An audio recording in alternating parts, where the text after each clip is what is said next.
ಬಾಳೈತಿ ಗುರುವೇ ನಿನ್ನ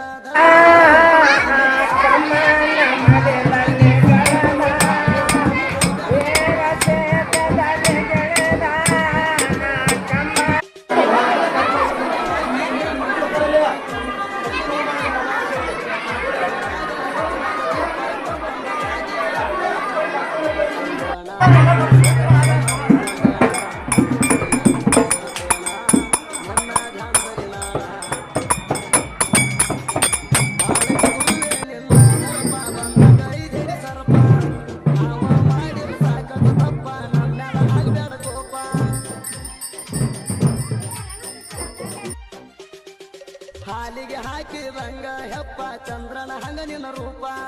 ಕತ್ತಲದಾಗ ಹಚ್ಚಿದಂಗ ದೀಪ ಕಷ್ಟಂದವ್ರಿಗೆ ಆದಿ ಅಪ್ಪ ಕರುಣಿಸು ನಿನ್ನ ಕಂದಣ ಶರವಾಗಿ ಮಾಡುವೆ ವಂದನ